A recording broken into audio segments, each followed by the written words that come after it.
السلام علیکم ورحمۃ اللہ وبرکاتہ۔ تمام عاشقان رسول کو ذی الحجہ کی پہلی تاریخ بہت بہت مبارک ہو۔ ماشاءاللہ ذی الحجہ شروع ہو چکا ہے۔ حضرت السلام علیکم۔ وعلیکم السلام ورحمۃ اللہ وبرکاتہ۔ ذی الحجہ کی چاند کی آج پہلی تاریخ ہے۔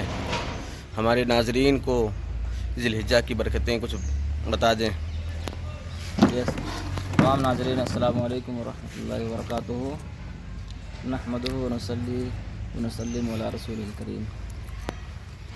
ذی الحجہ کا مہینہ بہت ہی مبارک مہینہ ہے ماشاءاللہ، اور زمانہ جاہلیت میں بھی 4 مہینے بڑے ہی مبارک مانے جاتے تھے۔ مہینے میں پہلے زمانے جاہلیت میں جنگ کرنا حرام مانتے تھے۔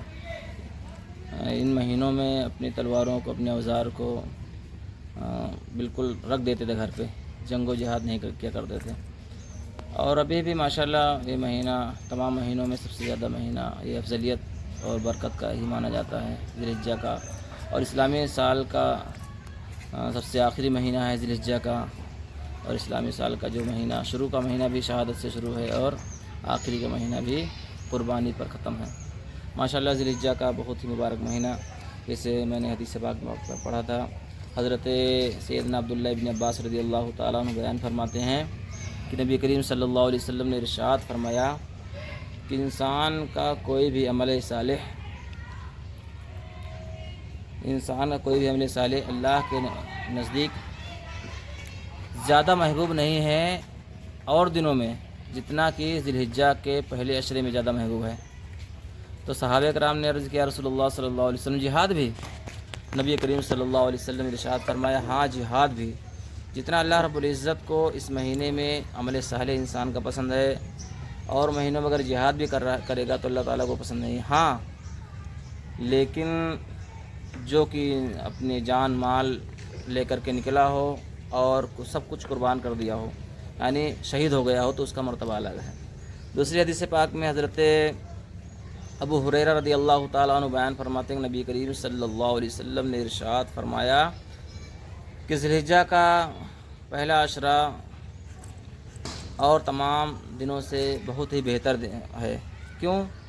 اس لیے کہ اس میں دن کا روزہ 1 سال روزہ رکھنے کے برابر ہے۔ ذی الحجہ کا جو پہلا عشرہ ہے، 1 روزہ رکھتا ہے بندہ تو اللہ تعالیٰ اس کو 1 سال روزہ رکھنے کا ثواب دیتا ہے، اور اس کی جو راتیں ہیں، اس کی راتوں کا ثواب شب قدر کی راتوں کے برابر ہے۔ تو بہتر طریقہ یہ ہے کہ جس کو اس سے بھی ہو سکے، کوئی واجب فرض نہیں ہے کہ اس مہینے میں انسان روزہ ہی رکھے، نماز ہی پڑھے، بلکہ ثواب بہت زیادہ ہے۔ بھائی رمضان شریف میں شب قدر ڈھونڈنا پڑے گا آپ کو طاق راتوں میں، کسی کو ملی کسی کو نہیں ملی، لیکن اس میں تو حدیث پاک کا مفہوم میں بتا رہا ہے کہ ان 10 دن کی راتوں کی برکتیں شب قدر کی طرح ہیں۔ تو 1 رات میں انسان عبادت کر لے، 2 رات میں کر لے، جس سے بھی ہو سکے۔ اچھا کوئی ضروری نہیں ہے کہ پوری رات ہی جگے، 1 گھنٹہ 2 گھنٹہ 3 گھنٹہ جتنا بھی ہو سکے انسان عبادت کرے اللہ کی بارگاہ میں، اور اللہ کو راضی کرے، اللہ کی رضا حاصل کرے، اس مہینے کی برکتیں حاصل کریں ذی الحجہ کا۔ اور چاند تو دکھ چکا ہے ماشاءاللہ، جو لوگ قربانی کرنا چاہتے ہیں اور ابھی تک انہوں نے بال اور ناخن میں سے کچھ ہاتھ نہیں لگایا ہے، تو حدیث پاک کا مفہوم ہے کہ نبی کریم صلی اللہ علیہ وسلم نے ارشاد فرمایا تم میں سے جو شخص ذی الحجہ کا چاند دیکھ لے اور اس کو قربانی کرنے کا ارادہ ہو تو وہ اپنے ناخن اور بال کو ہاتھ نہ لگائے۔ یہ حکم استحبابی ہے، یعنی واجب اور فرض نہیں ہے، بلکہ یہ استحبابی ہے کہ جو انسان کرے گا اس کو ثواب ملے گا، نہیں کرے گا تو کوئی گناہ نہیں ہوگا۔ ٹھیک ہے، تو بہتر طریقہ یہ ہے کہ بھائی جو لوگ بال اور ناخن نہیں کٹائے ہیں تو محفوظ رہیں۔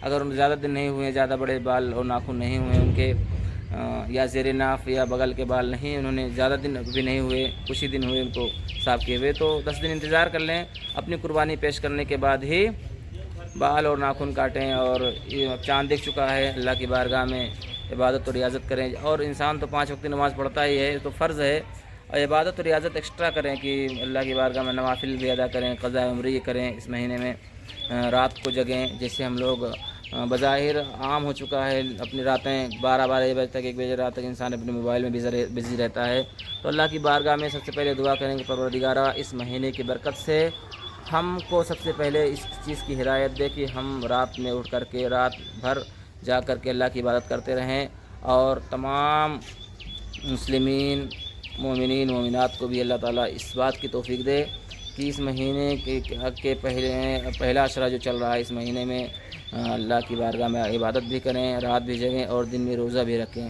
اللہ کی بارگاہ میں دعا ہے پروردگارہ ہم سب کو اپنی قربانیوں کو صحیح طریقے سے پیش کرنے کی توفیق عطا فرمائے، آمین سنت ابراہیمی پر عمل کرنے کی توفیق عطا فرمائے۔ آمین۔ وآخر دعوانا ان الحمدللہ رب العالمین۔ السلام علیکم ورحمۃ اللہ وبرکاتہ۔